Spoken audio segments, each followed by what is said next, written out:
What's up guys, it's Hunter Sitchy from CheckShovPoker.com, and the title of today's video is Tough Spots. So the reason I chose to do this video is because I've been playing in some very big and very tough games lately, and consequently a lot of interesting spots have come up. So one of the things you'll notice is that there's a big contrast between the composition of an average 2-5 lineup and an average 10 and a quarter lineup. So an average 2-5 lineup might look like 6 decent players and maybe 3 fish, but an average 10 and a quarter lineup is usually a little bit more polarized. So there might be one or two really big fish, or some people like to call them whales, who basically have an unlimited amount of money to lose and they're willing to lose it. And then there are 7 or 8 very sick players that are going to try and exploit you, any way that they can. So it becomes a constant struggle to try and exploit the whales as much as possible without opening yourself up to exploitation by one of the other sick players. So, for instance, there are a lot of spots where I'd like to isolate a fish 10 or 15% wider and just go get that value post flop, but I can't because there are 2 or 3 guys behind me that are going to start hammering me with 3 bets if I get out of line. So this video is going to deal with some of those spots that you'll see, and without further explanation, let's just jump into some hand histories. So the first 3 hands of this video come from a 5-10 and a quarter game that we started at the Hard Rock in Hollywood, Florida. The game was revolving around the small blind, who was a huge whale and he wanted action, but we were struggling to find guys that wanted to play that big, so it was basically me and then the 2 best Hold'em players at the Hard Rock, and then a guy that was willing to lose an unlimited amount of money.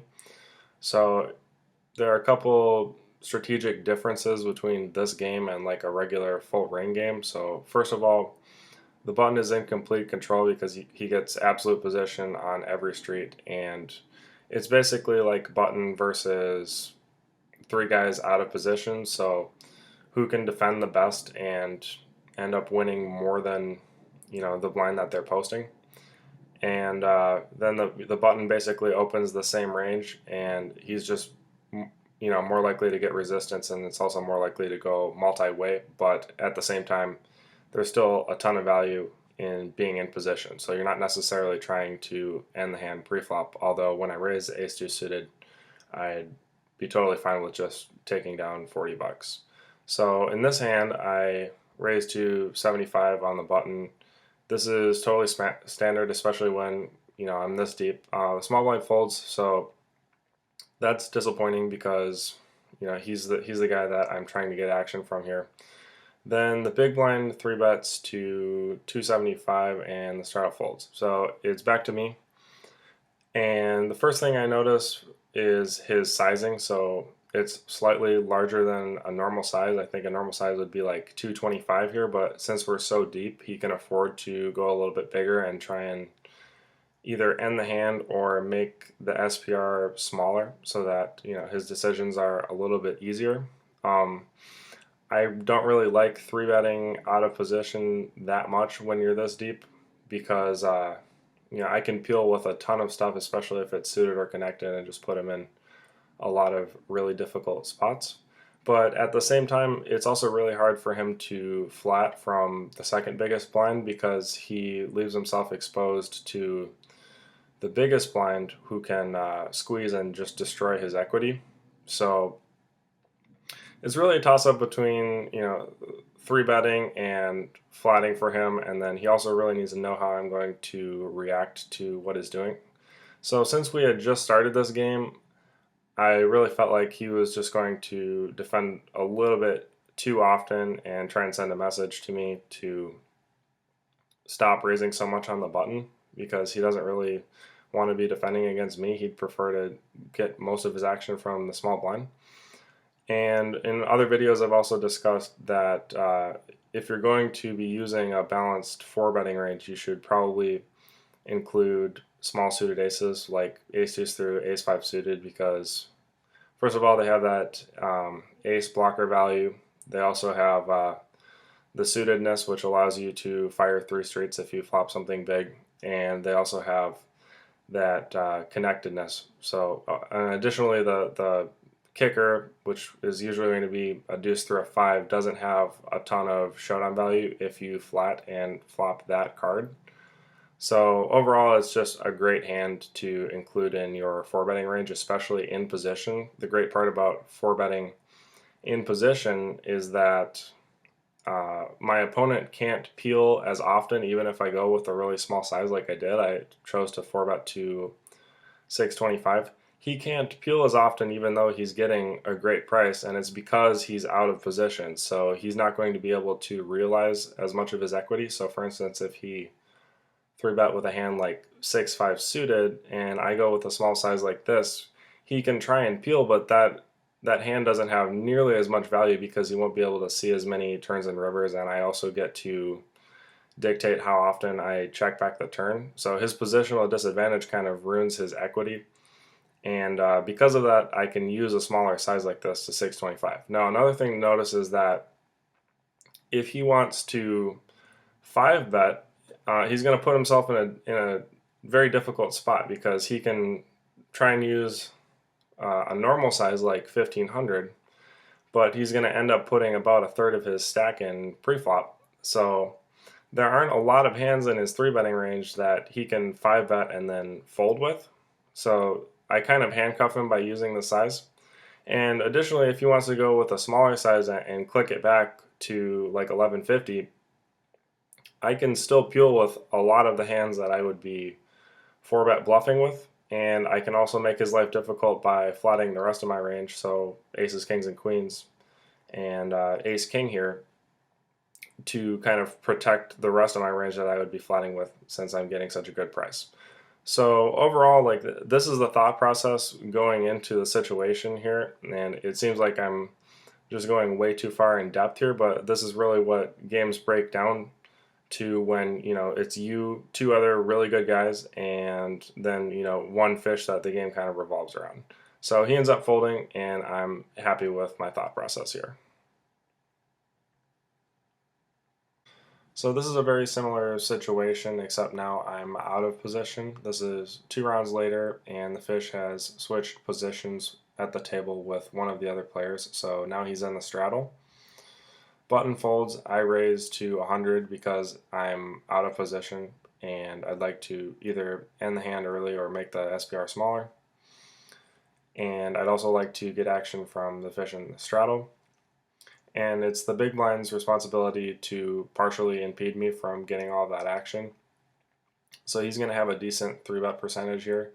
He goes up to 300, straddle folds, and I decide to 4-bet to 900. So like I said earlier, I don't think ace-3 suited plays very well as a call, and it also doesn't play very well out of position, but at the same time, if I want to have a somewhat balanced 4-betting range, this would be a great candidate to 4-bet with.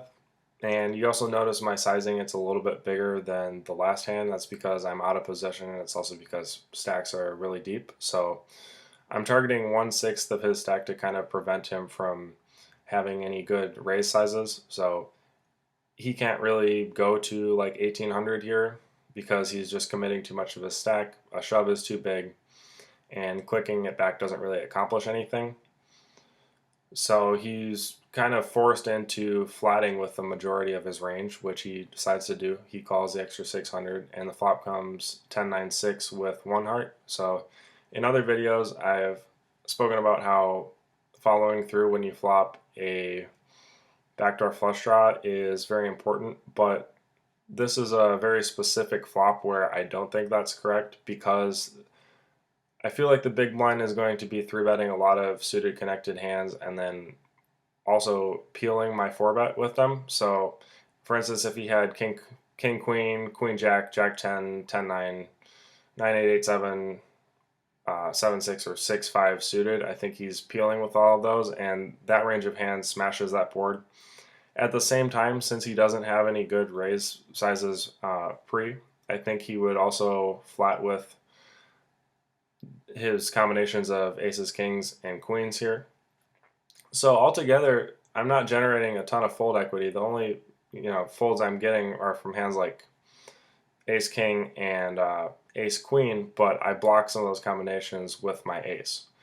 Now, if you consider checking here, I'm going to be giving up some of my equity here and some of my fold equity, but at the same time, if it goes check, check, and I flop an ace, I feel like I can perform pretty well. And also, if a heart comes off, I have the perfect size to check shove with, because he's going to likely bet 900 to 1,000 for value on the turn, and then I have just the right size to check shove with and kind of balance out the rest of my checking ranges. So if I ever decided to check top or middle set in this situation here to kind of induce stabs from his inherently strong range, that would be a great way to kind of balance things out by checking ace 3 suited here. So it goes check check. The turn is an offsuit deuce. I check, and he decides to use what has become a little bit more standard, a size of 600. And this is great for him because it kind of takes the check shove out of the realm of possibility, and it also gives him a good price to steal if he's ever stealing. And he might also get me to peel with a worse hand if he decides to value bet a hand like jacks. So I think that's a good size for like his whole range here, and I don't really benefit by doing anything but folding. And I'm pretty happy with the way I played this hand, even though it looks like I just got a little bit out of line with by 4 betting to 900. I actually think that it's part of a very balanced strategy that will work well long term. Now, here's another interesting hand that resulted in a much smaller pot, but it brought up a lot of important concepts that I felt like you guys could benefit from discussing. So I opened Jack 9 suited on the button. Remember, the fish is in the big blind, and Jack 9 suited is totally standard here. I feel like I don't really need to go into that. So small blind calls, two other players fold. We go heads up to King Jack 7, and I flop a backdoor flush draw. Small blind checks, and it's up to me to kind of decide what I want to do with middle pair weak kicker here. Now, this is starting to become more of a value bet because players will peel with gut shots here in an attempt to either make a huge hand or be able to stab more rivers. So if he had a hand like ace queen, ace 10, or a hand like 10-8 suited, I think he would probably peel one here. And because of that, I can value bet a little bit thinner. I can also get value from a hand like a 7 here. But at the same time, I need to have something in my check back range that allows me to call two streets if he decides to stab too often. So that protects the rest of my range that I'd be checking back with, which is usually ace high and bluffs that I'm just deciding to give up with on the flop. So I decide to check back here for balance purposes. The turn is the deuce of clubs, obviously a great card for me. Small blind checks again here, and then I need to decide what I want to do here. So now I definitely think it's a value bet. I think I can get value from open enders that are going to check raise, gut shots that are going to check raise, and all the clubs that I feel like he's going to check raise with. And I'm also much more inclined to value bet here to induce a check raise because the king is a club, so he can't have a better pair and a flush draw than I can. So I dominate all of his pair and flush draws, and overall he's just a very aggressive player, and I feel like I'm going to get a lot of action from this, and I'm totally okay with that. So I bet a little bit larger. I make it 125 so that he's going to have to use a slightly larger check raise size, and I don't end up getting any action. But it's important to see that you're not always value betting just to get called by a worse hand. You can also value bet to induce bluffs in situations that are very specific like this. So this next hand is from a 5-10 game. What ended up happening was that the fish in the previous hand was complaining about how there wasn't enough action in the game, and he wanted to get rid of the straddle so we could fill the game. So we ended up having to do that to accommodate him, and the game ended up filling with this long list of 5-10 players. And the good thing was that it ended up filling the game with a guy that is very good post-flop, but he just raises way too many hands pre, and then it kind of creates a bunch of range inconsistencies for him, and there's nothing he can really do about it. It doesn't matter how well he plays post-flop, he just plays way too many hands pre, and it's just a huge detriment to his game. So I kind of want to show you what ended up happening on this hand. So EP1 folds. EP2 is the very aggressive player that I was talking about. I had previously seen him open Jack 10 offsuit in a full ring game, so I was assuming his range looked something like this. I felt like his under the gun opening range probably included any two broadways, any pocket pair, most suited connectors, most suited aces, and any semi suited high card hand like King 9 or King 8 suited. And as you can see, 28% is just way too wide to be opening under the gun in a full ring game. And when something like that happens, it's important to understand how your three betting range changes. So when somebody's opening just blatantly way too wide, your range switches from having kind of a balance between very strong hands like aces, kings, ace, king, queens, and then your bluffs that you're kind of polarizing with. But when his range is super wide, you switch from using a polarized range like that to using a depolarized range in position, and that's just so that you can make the pot bigger when stacks are deep and you have an equity edge in position. So usually the best way to do it is to just figure out how often he's opening. I think he's opening about 28% of the time, so I think it looks something like this. And then you just 3-bet with 40% of that. So I think if you scale this down a little bit to 11 or 12%, that's going to be really close to all of the hands that have an equity edge against this range. So I think if you clear this out here and go up to the top 12% of hands, it's gonna, and you obviously wouldn't shape it this way, but you're going to add hands like all of your broadways and all of this stuff, maybe scale back Jack 10, Queen 10, King 10 until you get to that 12% ballpark. This is the range of hands that is going to have a decent equity edge against the range of hands that he's opening, and then you build the pot in position against a guy that has a range that's just way too wide to be able to do anything against you. So that's what I ended up doing in this hand. I took ace queen suited, which normally isn't a 3-bet against an under the gun open in a cash game, and I 3-bet with it for pure value. It folds around to EP2, who of course calls, and the flop is 10-5-4, 2 clubs, 1 spade, so I flop a backdoor flush draw. EP2 checks to me, and like I've said in previous videos, it's important to follow through with your ace highs that flop a backdoor flush draw. And the reason for that is if you take all of your ace high in a 3-bet pot and check back with it, so ace king, ace queen, ace jack, and you check back with all of that, you just have way too much ace high on the turn, and your opponent can stab a lot, and it's just really hard for you to check back enough pairs to defend against him stabbing too often. So you have to take some of your ace high and fire with it, preferably the ace high that has the most equity. So this is definitely one of those hands that I want to be c-betting with, and at the same time it also gives me a little bit of board coverage. So if the ace of diamonds or the ace of clubs, ace of hearts comes off, I'd like to be able to represent those with the rest of my range, and I can't do that unless I occasionally c-bet with ace high. So I c-bet to 150, my opponent check calls, and the turn is the deuce of spades. So this is one of the best cards in the deck for me against my opponent's perceived range.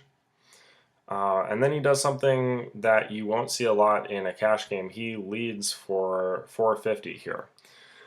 So first of all, I need to figure out what kind of range he's going to be leading with, and I always start from the beginning when somebody takes an unusual line like this. So I think he's opening 28% of hands, give or take 5% either way. And I think he's calling with the majority of those just based on what I've seen him do in the past.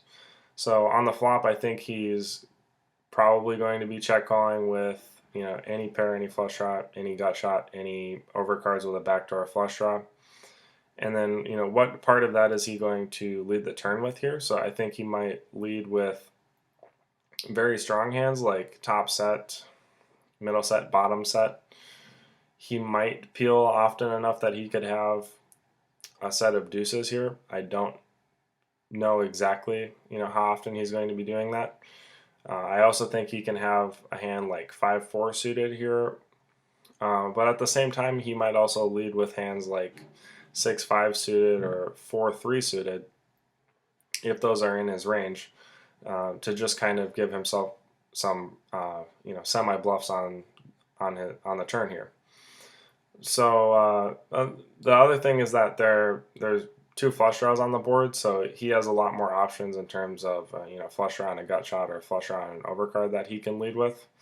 And overall, I think this is a shove here, both from a best play standpoint and also from a balance standpoint, because if you think about the range of hands that I'm going to be shoving the turn here for value, I definitely think top set is included in that. So I have 3 combinations of that. I've spoken about why I don't like to check back top set in 3-bet pots in other videos. So I definitely think that that's in my range. And if I'm going to be shoving the turn with that for value, I also need to have some bluffs here.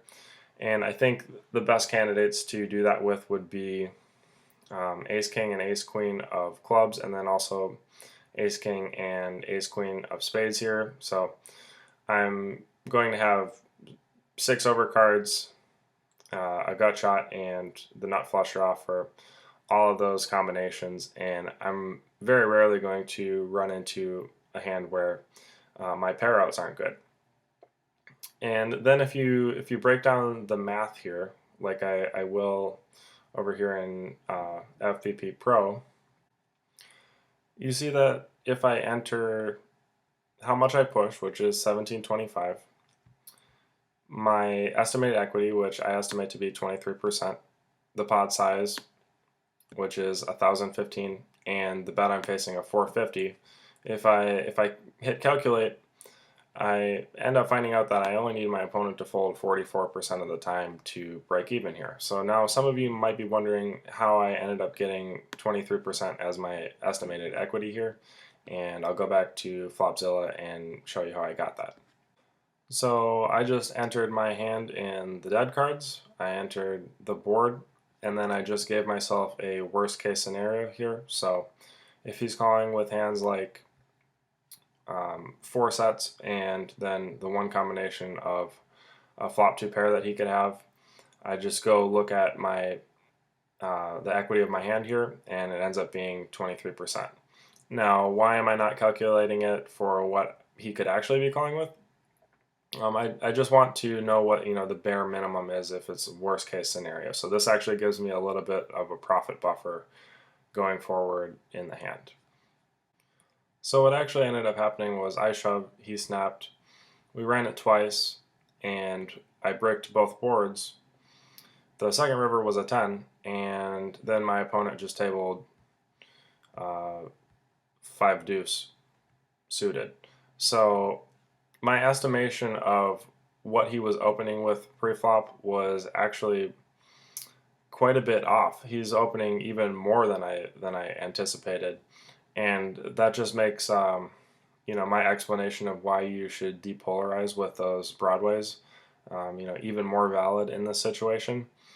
And it also makes my turn shove much more valid here. So if you go back and look at his range in Flopzilla, you see that in order for him to be opening 5 deuce suited from under the gun plus 1, he's probably opening like 50% of hands, and obviously that's just way too wide here. So we can do the same thing here where we give him all of the best hands in his range here, so he can have